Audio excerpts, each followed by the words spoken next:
Namaste everybody, this is Mandy Enright, your food and movement dietitian, here today to talk to you all about how to make your own homemade DIY yoga props. So I know a lot of people like to start a home practice, and one of the best things I can recommend really to anybody, and it doesn't really matter if you're a beginner or you're experienced yogi, props are your best friend. Even as an experienced yogi, I use props all the time to help me out with just on my form and my alignment, and they even help on some more advanced postures as well. So that mindset that props are for babies and we shouldn't be using them if we're more experienced is not true. So I want to show you today some props that I always recommend to anybody, whether you're a newbie or an advancee, and how you can make your own props at home if you don't want to spend all that money on your on fancy props, which is totally cool. So first prop you want is a yoga mat. This, unfortunately, I can't give you a DIY option, so definitely want to check out a mat, and I will put a post up on my blog for some of my top recommended yoga mats, because it really depends on the type of yoga that you do and really how often you practice. But a good old-fashioned yoga mat you want to grab. Secondly, these guys you cannot live without in yoga, and that is yoga blocks.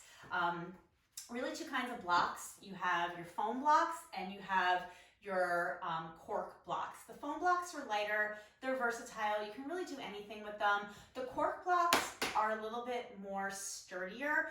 These are good if you're going to do any kind of maybe balancing or standing poses, or maybe you're working on press-ups, so you're going to be putting a lot more weight onto the block. So these I recommend because they don't shift around as much.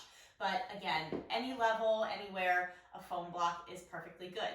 If you don't want to go out and buy foam blocks, what you can do is make your own from a towel. So you just roll up a towel and put some rubber bands on it, and you have your own yoga block prop. So just to show you really quickly, you just take a towel, and I'm just going to unfold this guy. So what you want to do is take your towel, take the long ends, put them together, and then same thing, we're going to fold here so it's nice and long. And then we're going to roll this guy up nice and tight. So just want to make sure all the ends are there, no ends are sticking out. And then just take some rubber bands and band this guy up. So I like to use about 3 rubber bands, so I have one in the middle, one kind of towards one end, and then one towards the other. And there we go. So now we have our props. So again, blocks are awesome. They bring the floor to you. So if you're somebody who is trying to work on maybe getting a little bit more flexibility, work into like a forward bend and you can't quite reach the floor, use your blocks. Also, you can stand these guys up. So again, use your blocks. That way, again, they just help bring the floor to you. Blocks are your friend. And I'm also going to put a link to my Amazon store, where I do have kind of a list put together of all my top recommended yoga props for really, it says beginners, but really anybody. And these are all on there.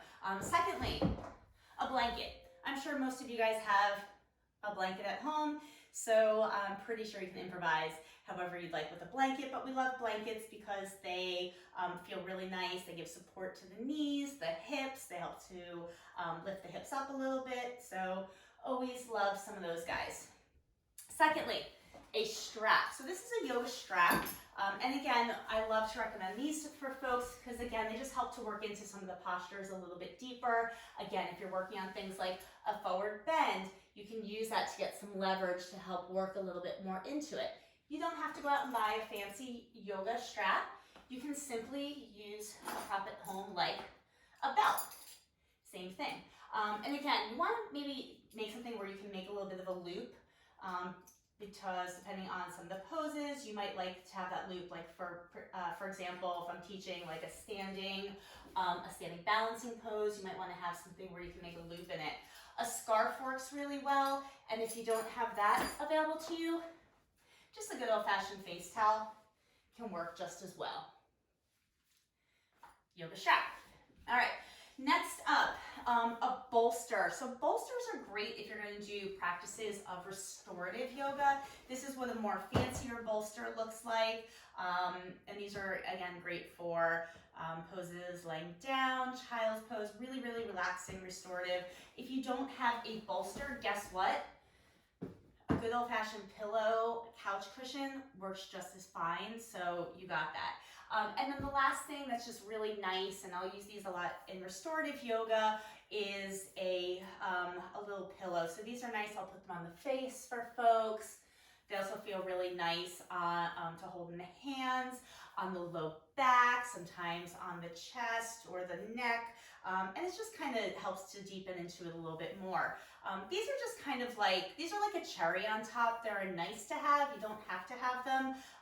But if you wanted to, you can just take a good old-fashioned sock and fill it with rice or beans or grains, and then tie the end off, and then you have your version of an eye pillow.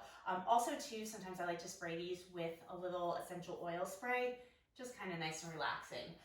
And then the last thing I'll show you is how to make your own yoga mat cleaner, and not just for the yoga mat, but also for props, particularly blocks, if you are going to use them a lot and sweat on them. So they do sell mat cleaner, quite frankly. It's super cheap and easy to make your own. I like to get a nice spray bottle here, and my ratio for my mat cleaner mix is a 1:3 ratio. So I do 1 part just plain old white distilled vinegar, and then 2 parts water. So 1 part vinegar, 2 parts water. And then I just add in a little bit of some tea tree oil, because tea tree is antibacterial, it's disinfecting. So I'll put about 10, if I'm feeling aggressive, maybe 20 drops in here, mix it all up, and now I have a cleaner. You can use tea tree. I also would recommend doing something like a citrus or a grapefruit. Again, anything that's just going to be kind of a little bit more antibacterial, I would recommend using for there. It's not necessarily for the smell as much as it is for the functionality of it. So there you go, to make your own yoga props. So I hope that if you get a chance to practice some yoga, you can incorporate props into it. As a reminder, I have tons of yoga videos on my YouTube channel, Mandy Enright RD, so make sure that you check that out. And if you want to learn more about my nutrition and fitness offerings, head to mandyenright.com, and I'll see you there.